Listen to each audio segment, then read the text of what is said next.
everybody, and welcome to the Grin Guardian. It's been a while since we've done one of these. So, on the Grin Guardian Gang, we are always talking about public safety, and we sometimes interview authors, or sometimes we talk about coins, or sometimes we just tell war stories. But I've recorded this episode with a young lady that's got quite a story, and she wants to reach out to public safety and get the message out there. So let's bring her out here. And there she is. Hello there. How are you, Lisa? Hi, I'm well. Thank you. Thank you for having me on. Oh, it's my pleasure. So tell us a little bit about yourself Sure. so that the audience, I'm going to make it smaller. There we go. So the audience knows what you're, I guess, I don't want to say what you're up to, but about your hopes and dreams. Okay. My name is Lisa, and I am a yoga instructor currently. And my growth over the years, probably within the last decade, pursuing this yoga lifestyle, I have been around first responders for my entire life. My brother, when he was 2, around the time when he could first start talking, literally he knew at 2 years old he wanted to be a firefighter. So I have been around this demographic forever. I have not been a firefighter, or any first responder. So anyway, along my yoga journey, I was starting to see the effects of these careers can have on people: firefighters, police, ER doctors, medics, things like that. And especially as you get older. And I wound up making the commitment to go to yoga teacher training in September of 2021. And in January of 2022, my brother, who at the time was 52, nearing retirement, decided he didn't want to be on this planet any longer.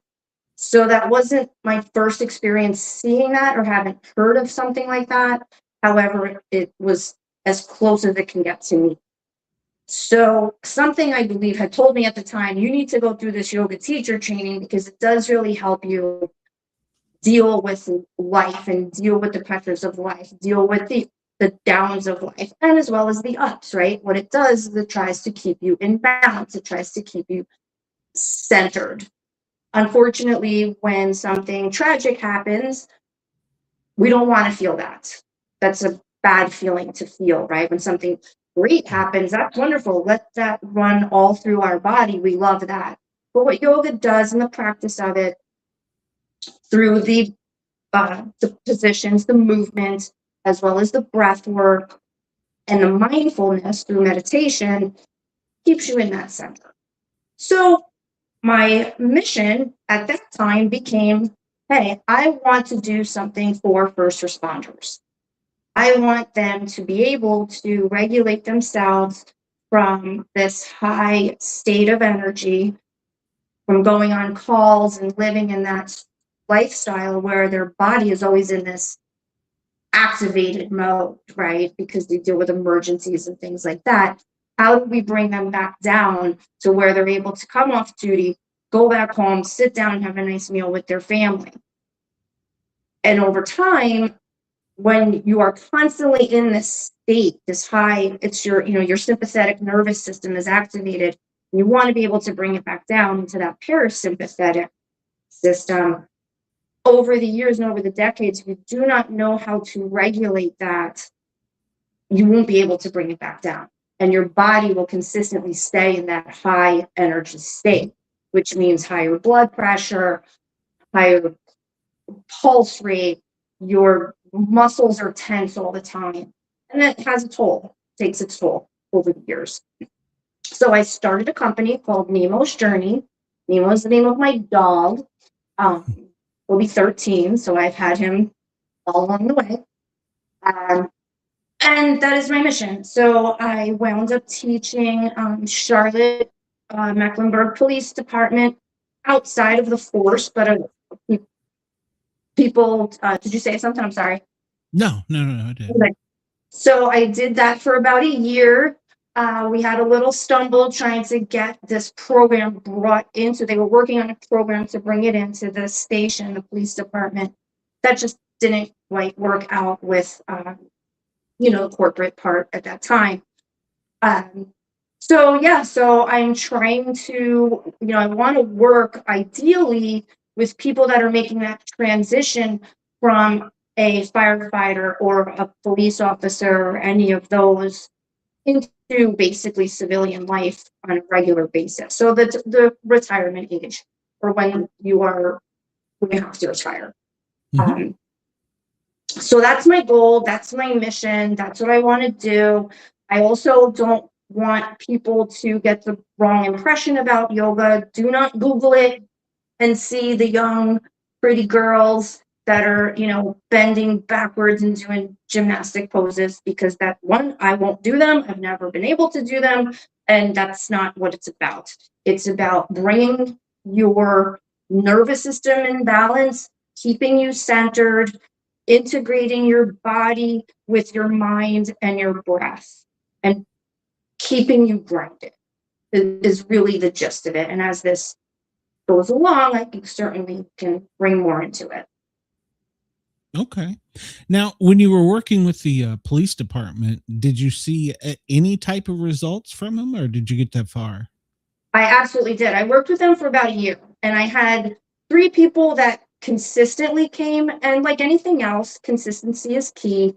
And I do remember one of them said we remembered the breath work, which is just basic, simple breathing, to again balance you. He said, I did that after a call, and it really, really brought me back to a state of centeredness. So, yes, I kept track of if they had any injuries, which that's another part of this as well. Most people do. Anybody, you don't have to be a first responder to have lower back issues in your 50s.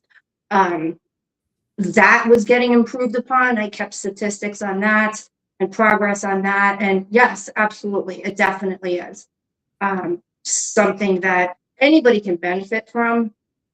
But of course, my heart is with the first responders. Sure, and we appreciate that. Um, I, First off, I apologize for your loss. I've been through it a couple times on duty with coworkers and peers, so understand that. And what you were talking about, the cortisol level in our body, we become so adapted to it being high that our body basically takes that as your new normal. And when you retire, there's no real way. And that's one of the unfortunate things about the public safety.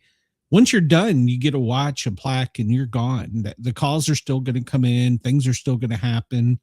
And but your body is so used to, I mean, for instance, when I was on duty, you would work 24 hours.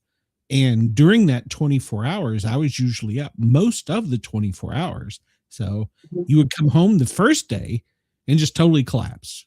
I mean, your body's spent. And then the next day, you almost feel like you're getting yourself in a state of readiness to go back and do it again. And when you get in that cycle, I mean, I've been out since is it 21 December 21, maybe I don't know, maybe it's 20, but anyway, whatever it was, I still feel like I'm on that cycle. And there's some times when I'll wake up in the middle of the night and be like wide awake, ready to go, and there's no real way. And of course, when you go see a doctor, well, here's a pill. That's what they're good at. And that is good. I think the medication is a good starting point because it can get you regulated quicker than doing something. But I think there should be an exit ramp from that, because once again, you're just adding another thing to your body. And in the long run, you're just harming your body, whether it's your kidney, liver, whatever. But it's just a Band-Aid. So, but for the acute, we'll call it acute crisis, because it'll level you quicker. than most things. Now, I'll tell you a little bit about me. I was on duty, firefighter paramedic, and this was during COVID, and we were having to send first responders on. Basically, it was a pickup truck with, the EMS kit. Yeah, I mean, really, what it was, a fireman and a paramedic, and we would answer medical calls. One of the crews had a call where the patient was he was a challenged adult male. He was rather large, and he had had a seizure. And when he come to, I don't know if you've ever been around a person that has a seizure, but they get combative. They want to fight, and that's because their brain has been deprived of oxygen. They don't know what's going on, and so he was on his front yard. He was fighting with them, and so the fireman called for backup, basically. And I told my sergeant, I'm like, hey, that's our first due. We're right around the corner, because he didn't hear it on the radio. So we hopped on the engine and took off. As I was walking down to the scene, a pit bull came busted out of the back of the house, came around the car. And I guess I was just the unfortunate one. She got my left arm, my left hand. And so that took me out of service. So, and I would have argued with people that post-traumatic stress was a real thing, but that was more for like the people who'd been in war. Now, granted, sometimes some of the things you see as a first responder are very similar, but I would have argued that was more for like the veterans. And the moment I realized I had PTSD, it was too late. And the orthopedic surgeon, I had went through a year and a half of physical therapy, occupational therapy.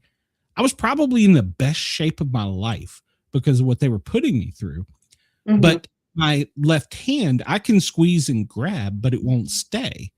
So it's like there's no there's no length to the time. It'll just give out. Like if I was climbing a ladder and had to pull up, it'd be like, yeah, no, not doing it. So the orthopedic surgeon wouldn't release me. And the day that he told me that, the final appointment, I literally collapsed on the floor of his office. It was like crying. I was like a hot babbling mess. I'm glad my wife decided to go that day. And it was funny. He goes, I'm a surgeon. He goes, and I can't diagnose you, but I can tell you have PTSD. Yeah, okay, I guess I do. So then I went through the whole process of, because they were going to just basically let me go. Then they were like, oh, well, crap, now he's crazy on top of that. I'm going to do something with that. So workers' comp in the department started sending me the shrink, and they started with the pills and stuff. And even to this day, like I said, I've been off for a while. I find it incredibly difficult to relax. I find it incredibly difficult to go to sleep. A lot of times we will fight sleep because of either we're scared of the dreams or you're just used to being going, So yes, you're absolutely right. And I think departments, there needs to be something to transition, because you go from 100 miles an hour to sitting on the couch with the missus watching TV or whatever it is, you go to a more laid back, lifestyle.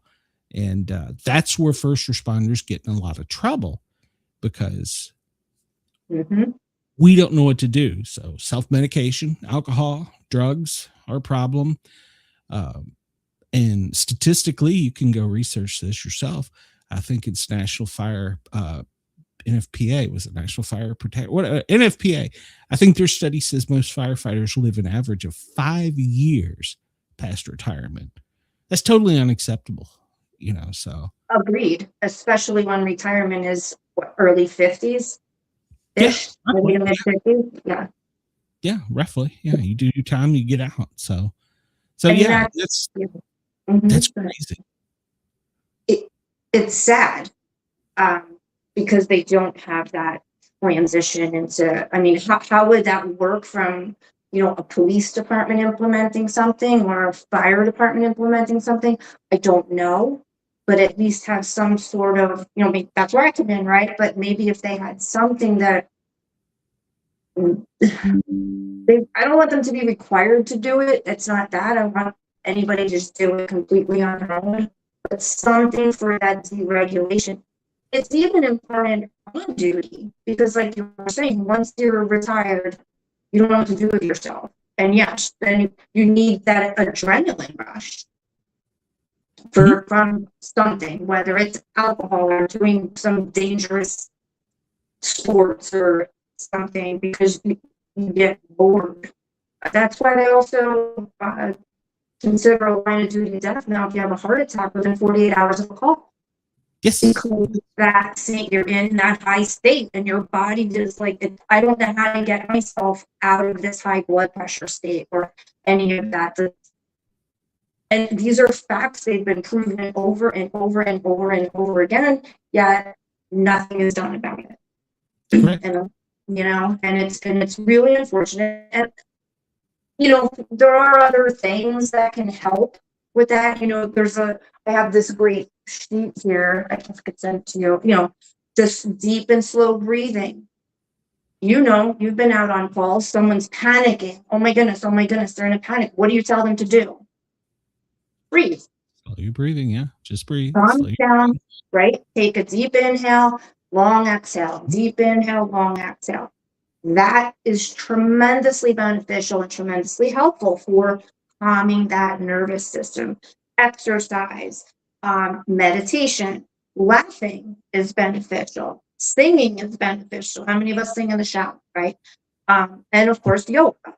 So, yes, it's something that you can certainly do it every day, but even if it was done 3 times a week, it doesn't have to be an hour. It doesn't have to be this lengthy process. If you just take time to sit and breathe for 5 minutes and then 10 minutes, just to kind of regulate yourself, especially after a call, and then just do some physical movements. Very simple, nothing crazy. And I'm not saying, leave out anything else. Certainly go lift weights and do all that gym stuff and do your running or whatever the case may be. I think part of the issue is they don't implement enough health activities. You get tested once a year.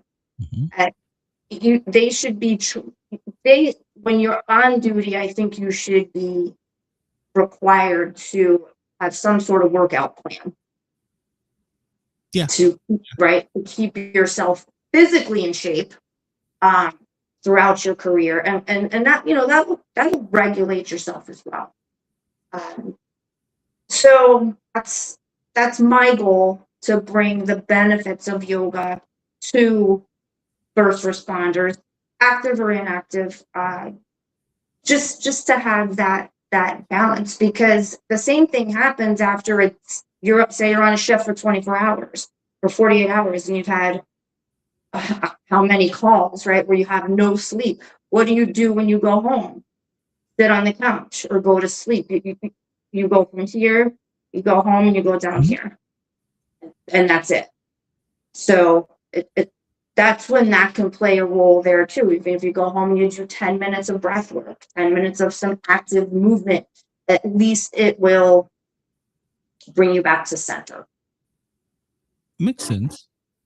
Why do you think specifically men, there's a stigma with yoga? One, I think it's when they Google it and see what they see, they want no part of that from the yoga perspective, because I get it that, I'm not flexible, I can't do it. I didn't want to do it either, because years ago I'm like, I can't do that. If that's what I need to do, then that's not for me. I was never a gymnast or a dancer or any of that stuff. So I think for men, that's a big part of it. But I also think, especially the younger generation of men, which I think today, they're a lot more exposed to yoga than our generation was. Yeah. It's not odd to see younger men in a yoga studio taking a class, either by themselves or with a girlfriend, friend, or whatever. So I think that stigma's coming down a little bit.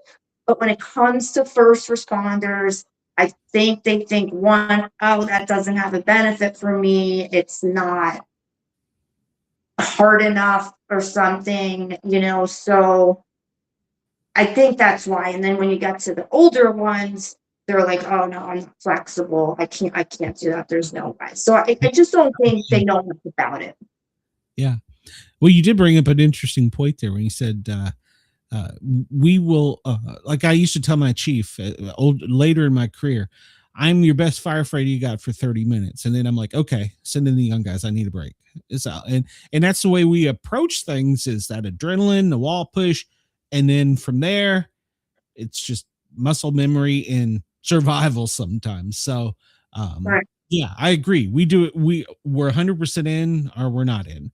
And that's a bad thing too. So, well, let me ask you this, because I know we're going to hear it in the comments. Some people will associate doing some of this with some type of religious, or I don't know if it's, I don't want to say religion, a cult. I don't know, that it's dealing with something out of the ordinary. What are your thoughts on that? I've heard that too. It's not a religion, it is a philosophy. It Anyone is welcome to participate, to study the philosophy, which I highly recommend at least learning a little bit about it. It's about 5,000 years old. Yoga, literally the practice of yoga when it started. Now, yes, Buddhism is, heavy into that. Sanskrit is it's an antiquated language, but uh, that is when it started. India, things like that. However, it has expanded all over. And when it first started in India, the only thing it did was the meditation and the breathing. That's actually the biggest part of yoga. It's about calming the fluctuations of your mind. As you know, mind's running, in 50 directions and all the time. So that was the foundation of it. Bringing yourself back to yourself and getting to know yourself without the outer distractions, which we all have. And it's not about, stopping your mind from thinking. It's about being able to be where you are and be in the present moment. So over time, there's these other limbs, they're called, are a part of it. And the practice, the physical practice, which is the third limb, which is called the asana practice, that is done in, it developed over time. However, what happened when it came here, the Western practice of it, that's all it involved, was the physical practice. So I think that's why a lot of times people are like, well, that if that's all there is to it, then why would I be bothered? Especially younger men, right? Well, I'm not going to get enough physical stuff out of it. I'm not going to build my muscles. I'm not going to, there's no cardio involved, that sort of thing. Which there is, trust me. But I think if people knew a little bit more about how it works in the whole system, because it really is a system, there's a whole other piece to this called Ayurveda, which is the life science part of it, which has nothing to do with the movements and the meditation. It's about how to eat and how to balance your eating according to other things. Based on it's big. It just could keep going and going. You're born. From the day and time you're born, that is called your prakriti, and then it just develops into this whole thing where you should be eating this, and this is how to balance that out. So it's this whole massive system that's actually quite simple to understand, and then you can just expand from there. You can start, and then you just grow. So no, it is not a religion. It's a philosophical way of life. Okay. And we are horrible eaters. We ought to eat on the go, eat junk food, wrong times of the day. And like I said, we'll be wide open and 10 o'clock at night, and we'll come back and grab the bag of chips and sit on the couch till the next call. So yeah, we're horrible. So, so the first thing you would want to do, I'm going to guess, is you want to get your mind in the right place. I've heard you say that you want to have your feet in contact with the ground and stuff like that, but really you want to exercise your mind before you start doing the physical part. Is that, am I right on that? Correct. Yes. So what I would start with in any practice is just to sit, just to get your body centered, calm, your mind, and breathe. Just take nice inhales and exhales, letting go of the day, letting go of anything that occurred. If things do pop up in your mind, which they will, just acknowledge that they're there and let it go and come back to where you are. Always want to come back to where you are. Think, your eyes should be closed during that. If not, you can leave them open. It's just important to not engage with any of your thoughts that come into your head, which we know is very easy to do, right? So it's after work, it's like, what am I supposed to make for dinner? Did I forget to pick something up? What am I doing tomorrow? Do I have a doctor's appointment? We know this. And especially now, as opposed to 5,000 years ago, I'm sure there's a lot more things on our plate now than, right? I would think it's more important now for us to do this than years ago. But yes, so any practice would start with, 5 minutes of just sitting and grounding and coming to your mat and your center and preparing for this. What do you find is one of the best ways to clear your mind? Because I feel like sometimes I'm always thinking, and yeah, it's like you. When I was on duty, though, it was about a million other things. Especially in this culture now, where you're actually sometimes having to get physical during the calls. Right. You're on high alert.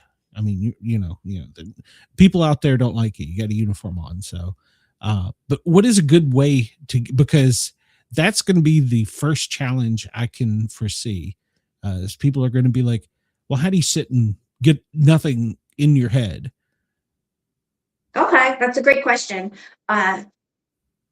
It's not that you don't get anything in your head, it's bringing that awareness, perhaps, for example, as you're breathing, right?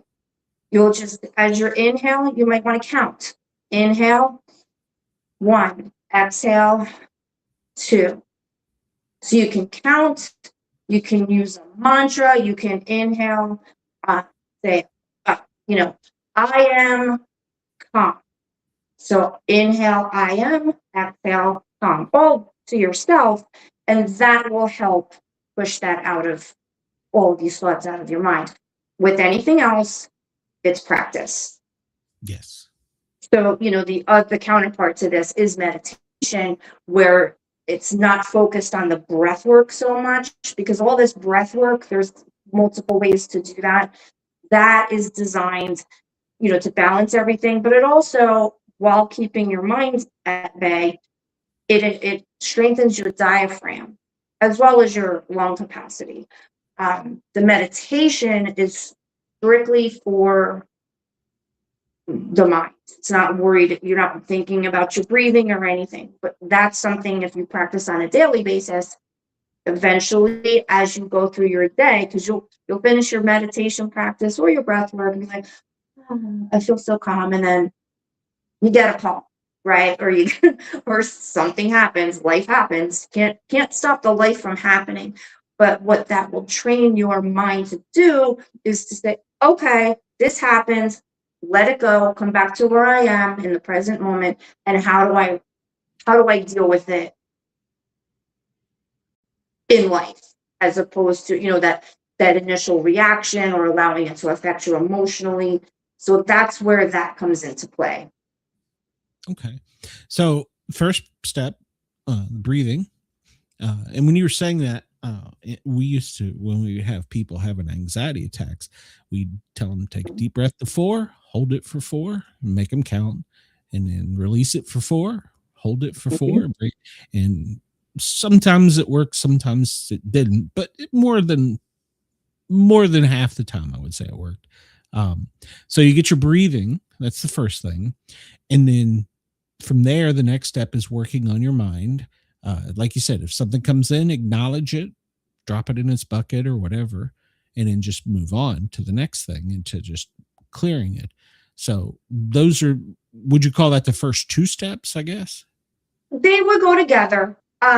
Meditation is actually a separate practice than your breath work and the physical practice, the asana practice. Okay. So I like to start mine with a breath work practice, but your mind is still going in that case. So I try to think of it like, think of your mind. Your mind's like a storm, right? Think of your thoughts as clouds coming in, like it's a sky, beautiful sky, and then this thought comes in. You try and think of them as clouds. You see it and let it go. Again, that comes with practice. So yes, that would be first. And then once you bring yourself to a place of centeredness and calmness, that's when you would begin to move into the physical practice, which is called the asana practice. And just like any other form of exercise, you start slowly and you build up, and then you bring yourself back down, just like a cardio class, right? You start slowly, you work out up here, and then you gradually bring yourself back down. But also the difference in this kind of practice, in a yoga practice, is all that mind work that you just did in the beginning. As you move through your physical practice, the key is when you move into a movement, and that this is true in, say, weightlifting, right? You want to inhale on the exertion, exhale on the release. Same thing. Also keeping your mind in order as well. So it all kind of goes together. And in the physical practice, you would hold one of the poses, and as you stay there, what you just did in the beginning, so you're in whatever pose, your mind is going to start running, and you want to be able to let that go, sit where you are, stay in that pose, and allow that pose to be your center. Okay. So sitting may not always be it then. Sitting may not be what? Maybe where you start, your center. You don't, I guess what I'm saying is you don't always have to be seated to start. No, you don't. It is just recommended, especially, meditation, want to practice in a seated position. No, you can lie on your back with, your legs straight or your knees bent. You can stand. There are other ways to do it. And that is like I was saying earlier, when you had asked about men in particular, men are less flexible than females in their hip area and things like that. That's a fact. So men, I think initially, if they do go to a yoga class and they're like, okay, have a seat, they can't do it. So, I have a little trick. I'm sitting on a cushion. I don't know if you could see it, or you can sit on a block or anything like that. But also, it doesn't have to be cross-legged. You can certainly sit with your legs out in front of you, or this way, holding onto your ankles, whatever's comfortable for you, until you eventually build up to the crisscross seat. We're supposed to sit like this. We were not meant to sit in chairs. Look at any child under 5 before they start school. They could sit down, crisscross applesauce, right? Yep, absolutely. Yeah. Yep, totally natural to them. Once we start school, can't sit like that. No. Once you start down that, yeah, that makes sense. So, and now so many jobs, I mean, not even in public safety, a computer. So, or we spend our time doing reports or whatever, or driving in your car. So, yeah. Absolutely. So, yeah. And cell phone, when we're like this, our necks, they call it tech neck now, I think. Yeah, I think there is a technical, I think you're right. There is a technical form that I've heard. So. Right. Yeah, I don't know. I got scrolling thumb. Maybe that's what I got. That too. So yeah, I'm sure there is, but so the basics they would need to start. You said a mat uh, to basically ground yourself, or just use that as your area. Correct. I guess it's more for slipping though, isn't it? So because you Yes. you could, I mean, I guess carpet would work, but probably your own mat. Uh, is there anything else you recommend to get to start with this? I mean, obviously loose fitting clothes and all that stuff, but Yes. Yes. Anything you want to wear that's comfortable, by all means. The mat, definitely because of slipping, and you want to do it in bare feet because you don't want to slip. Can you sit and meditate and do breath work in socks? Of course.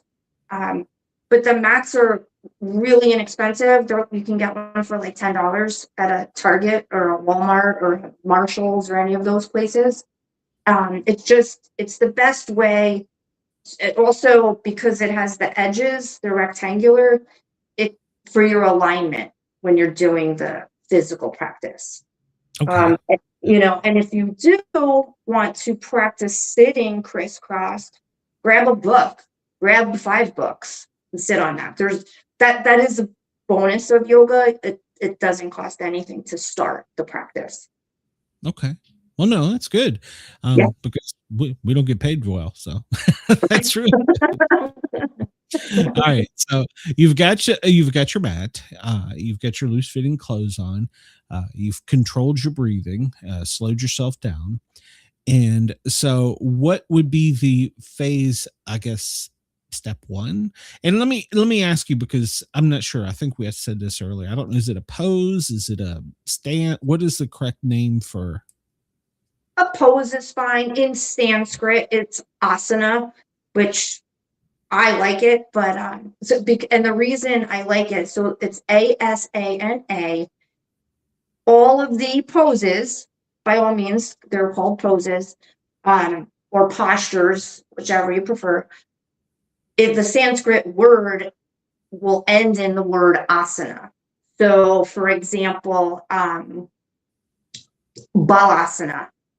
That's it's you're down on your forearms, your palms of your hands are flat on the mat in front of you, your forehead is touching the mat, and your hips are pressed back. Your knees are bent, your toes are together, and your hips are pressed towards your ankles.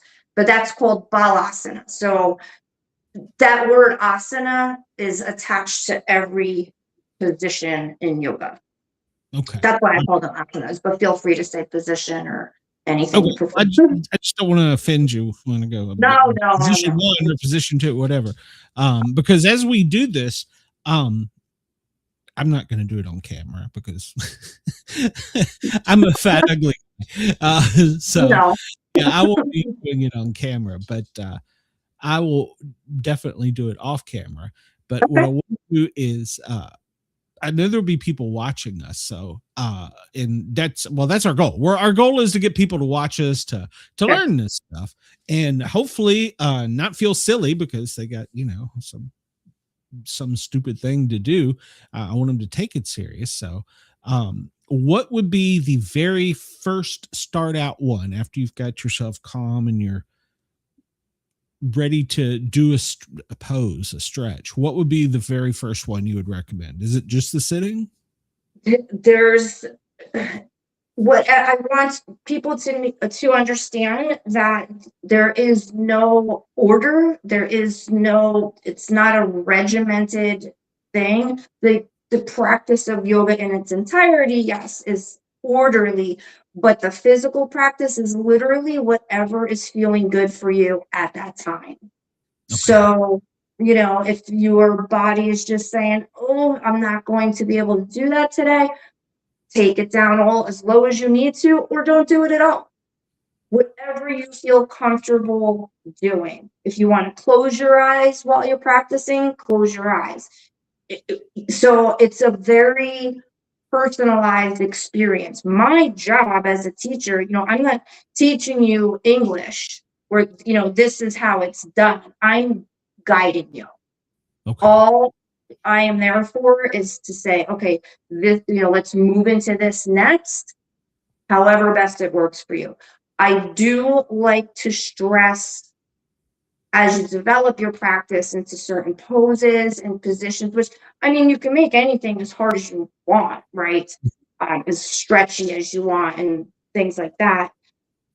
I do like to talk about alignment and correct alignment, because you can hurt yourself doing this. And a perfect example is plank.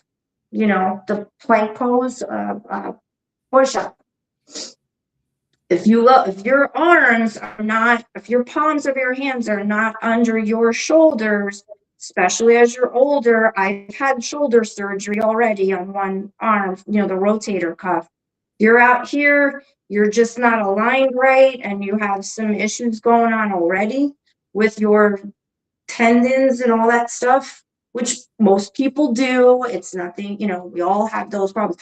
And you lower yourself down and you're not ready for it, and you're not using your abdomen or your glutes to kind of pull all that together, you could potentially do more damage. So that's one of the things that I will always guide you through the proper alignment, and you develop that as time goes on, and, you know, being in the right spot, so you don't do anything wrong, and it also, or damaging, and it also will help you gain better strength. You know, so you're balanced on each side. And again, our sides are different, so you're going to do one side one way, the other side, oh, this might hurt a little bit or whatever when you do it, and that's okay. But you always want to work towards that goal of the correct alignment and doing what's best for you. Okay. Now, you brought up something, and I don't know if maybe I'm just thinking of like PE back in school. Yes, kids, we used to have an hour of PE every day in school. Do you do any warm-ups for this? Yeah. Because back in I don't know how old you are, but back in our day, we had PE, and before you would start, they would have you stretching, stuff like that. And hell, we were, middle school kids, but they still wanted you to warm your body up. So do you do that with this? Yes. Yeah, definitely. Okay. Absolutely. Like anything else, like you said, you don't want to just jump into doing something super stretchy where you're, especially in the morning, if you're not warmed up yet. Yeah. It's not a jogging in place warm up, but it's definitely some stretches. I could show you some. I could even do it while I'm sitting, so you can see something super basic, and anybody can do this. There's actually chair yoga. So you can do most things in the chair too. Sorry, that was. What? No, that's fine. One of the I was actually going to ask you about that, because one of my co-hosts is handicapped. She's got loss of a leg, so she couldn't do any of the standing ones. Well, I won't say she couldn't, but it would probably be extremely difficult with the prosthetic. So that would be something I'm wanting to talk about as we go along. Okay. So you were worried about time, and we're already 5 minutes in. So see, I told you, just be like talking. So maybe for episode 1, a good jumping off spot would be, let's get your breathing, your mind right, and then let's do some stretch. Show us how to stretch, and yes, from the seated position, because, well, some of us are old. But yeah, that way, because I think that would be a good stopping off point. Because I don't, have you ever heard of the remote viewing by any chance? Remote viewing? Yeah, it's basically the meditation. You get your mind blank and empty, and then you put yourself somewhere else, and it's almost like astro travel, or sometimes time travel. It's possible. The CIA does it. So it's very possible. So I think that's a good spot we've learned where we've centered and where we are, and in the stretches. And in the next episode, we'll start with, all right, now that we get you warmed up, we're going to kick your ass. Okay. How does that sound? Does that sound reasonable to you? That sounds perfect. All right. And I'm going to feel like a real perv sitting here watching a hot chick do this. It's okay. Remember, I've been around first responders my whole life. Yeah, I'm used to it. yeah, you know how firemen are, so I'm not drooling, so, but yeah, you know how we are. Uh, all right. Well, yeah, so that'll give us about, I don't know, maybe 10, 15 minutes of that. And then anything else you want to discuss, and then we'll hop off, and then we'll see how, maybe if we do this weekly, or if it's real successful, maybe we'll start with twice a month. Uh, Sure. and then go from there. But you know what? And that's something else I want to tell you. We're going to have some people, when I upload this, the radio station's going to want it. So you need to be very audible, because there may be people listening on the radio that want to try this, want to do this, but they can't see you. So maybe you could also give a term, just, what posture A is, blah, blah, blah, Okay. posture.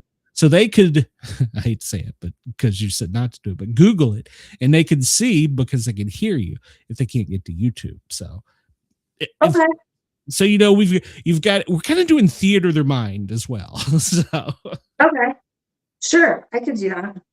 okay, so I'll let you start, and like I said, give us about 10, 15 minutes, and then we'll end, and in the next episode we'll talk about kicking your ass. All right. So you want to start with a little of the breathing, some breath work. Again, you can sit in a chair as well if this sitting on the floor is just not accessible at this time for anyone. So what I recommend, sitting on the floor or a chair, again, you want to be nice and comfortable. You can close your eyes if that feels good, if you're comfortable with that. Place the palm of your hands on your thighs. You want to just relax your arms. I want you to take a nice big inhale and draw your shoulders up towards your ears. And as you exhale, squeeze your shoulder blades together behind you. Make sure that the top of your head is nice and tall. You want to keep your spine in alignment. That's a big recommendation. Your spine should always be in alignment no matter what position you're in. So as you're sitting, drawing in your belly, squeezing your shoulder blades together, everything in one line. So get relaxed. And we'll do this for maybe 2 minutes or so. So what I want you to begin with is bring your awareness to your stomach, your belly, okay? As you breathe in, I want you to close your mouth. Try your best to breathe in through your nose and out through your nose. Inhale and exhale. So on your inhale, I want you to bring your awareness to your belly and feel it expand. If it helps for you, you can place one of your hands, palms, over your belly and feel it expand as you inhale and release as you exhale. And just do that with your own breath. Inhale and exhale as slowly as you can.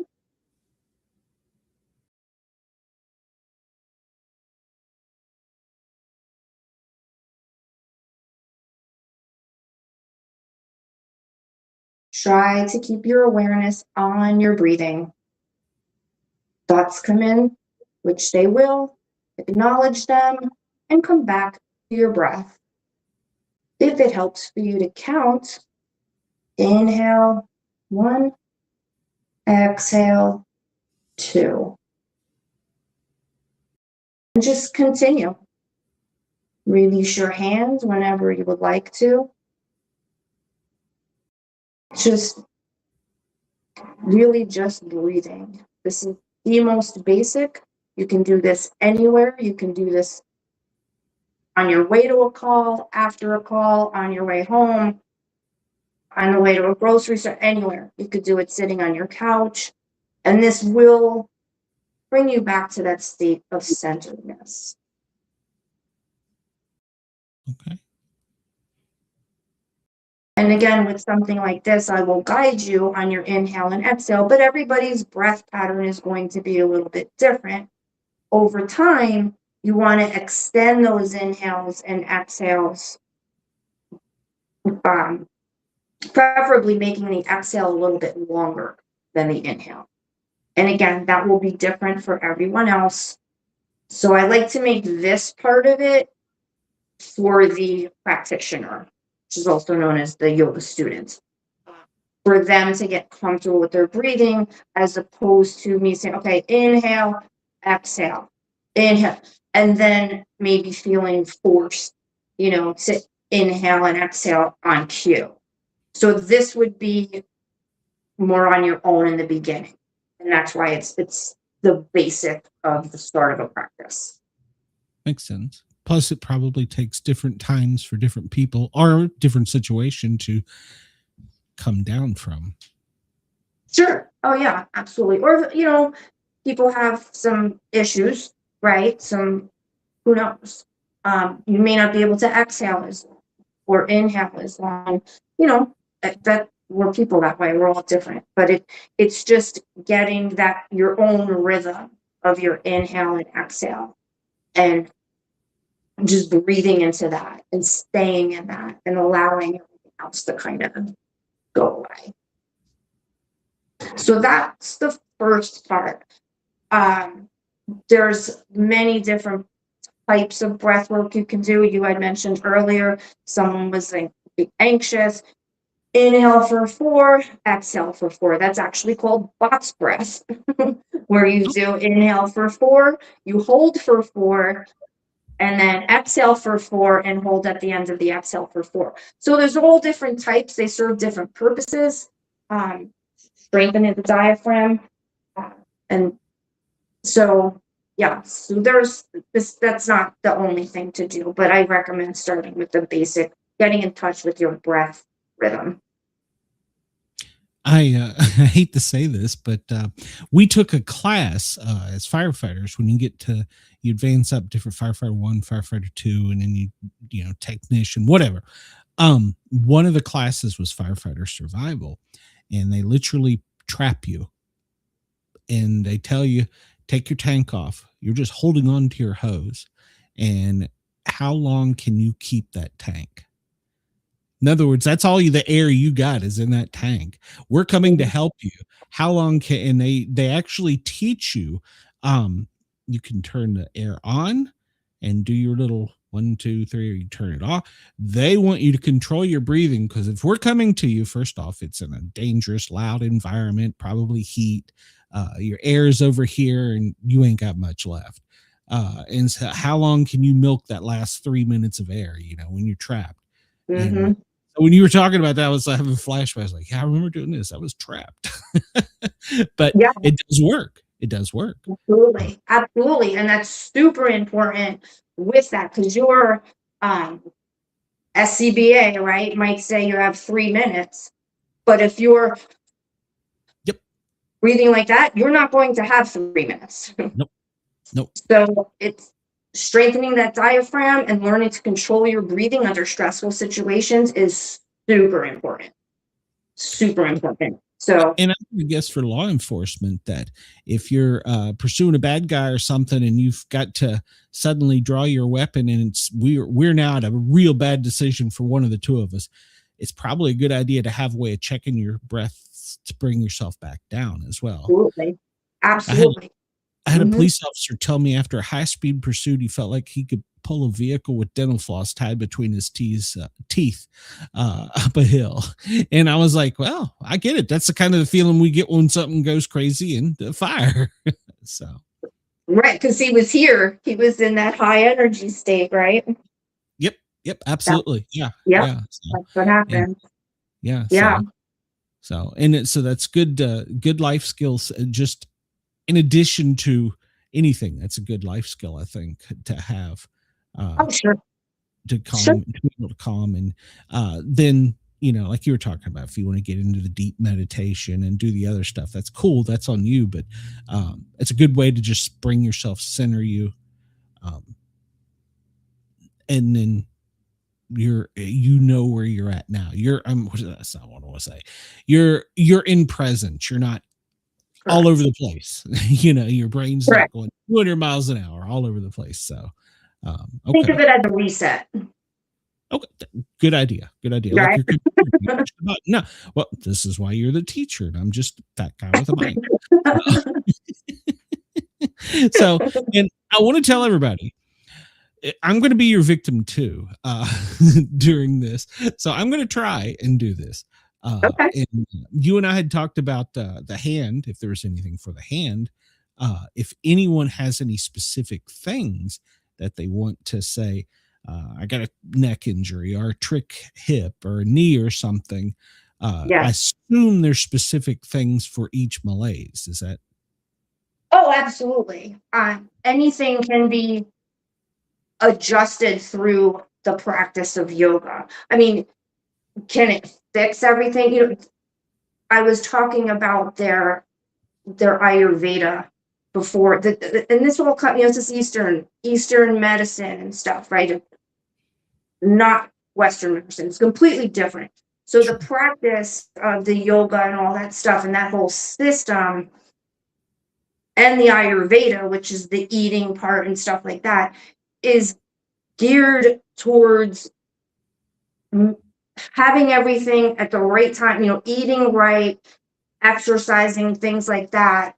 So you don't have to resort to the pills, like you were saying before. What do the doctors do when you go, oh, this is hurting? Well, here's a pill. Instead of maybe, well, why don't you try yoga, or why don't you try walking for 20 minutes a day? We're very quick in the Western ends. We fix the problem that exists through drugs and things like that, where this system tries to prevent it from happening in the first place. Okay. So if you do have a lower back injury, there are postures that will stretch out those muscles to make you more flexible. It opens up your joints so your joints are more mobile.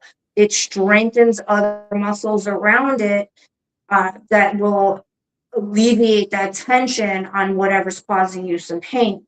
Like your knees, if you have knee injuries, you want to strengthen your quadriceps. All those joint, the connections and stuff around that will help alleviate the tension that's causing your knees to be problematic.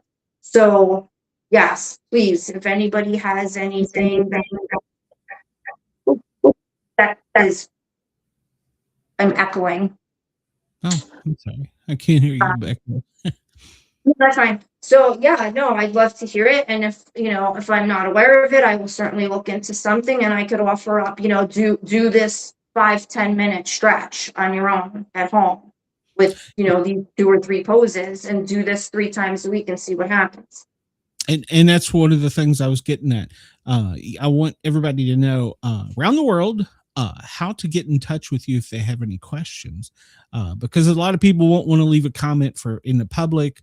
They'd rather message you directly or me. So how can people get in touch with you? My email is perfect. The Nemo's Journey at yahoo.com. They can reach out to me that way. Okay. I will put that in the show notes. And also I have a website. It's www.nemosjourneyllc.com. And they can go there as well and submit the contact form, and I will get back to them through that as well. Okay. Very good. All right. Well, I think, see, you were worried, and we filled an hour. And I told you, it's just like a talk. The only difference in doing it live is you get distracted by the chat. Somebody might ask you a question and you get sideswiped with, something. Okay. So that's why I think it's best for us to record and release these. And like you said, if anybody has any comments, queries, or questions, contact you. Of course, you can get in touch with me through the show, sportcat@protonmail.com. All this will be in the show notes. So anybody listening that can't get to a computer, come over on YouTube and listen or look up the Sportcat shows and hit the more button after you see the video, and you'll see all the show notes where I'll put all that stuff in for us. Yes. So we will make a goal. What do you think? Twice a month to start out, Lisa? Sure. that sounds great. All right, so we'll start out with twice a month, Okay. and we'll see if you kill me. Uh, You'll be fine. it's not good to kill the host. Don't kill the host. So, I won't, I promise. all right. Well, I'm going to wrap it up for us then. Lisa, thank you so much. I Thank hope you. that we get this out there, and it'll probably be a slow thing at once, and they'll have to go back and start it. No, episode 1. That's why I like to keep it right at an hour. Okay. So because people can usually listen to something or watch something for at least that long. But not every episode has to be. But so they can come back. This will be the starting point, and then we'll go forth from there. So thank you. I appreciate your time. I appreciate everything you're doing. I think we're going to make a difference. That's my goal. I'm putting it out. Wonderful. I'm putting it out into the ether. We're going to make a difference. We're going to help somebody. So maybe me, maybe me. I don't know. All right. Somebody. So, yeah, Lisa. So thank you. Have a great. We're currently in evening, so have a good evening. Yes. And, Thank you, too, Glenn. I appreciate it. all right, and I will talk to you here in a bit, and we'll talk about the next episode, how you can kill me. So, Wonderful. Thank you. all right, yes, ma'am. Talk to you soon. All right, All right. Bye-bye.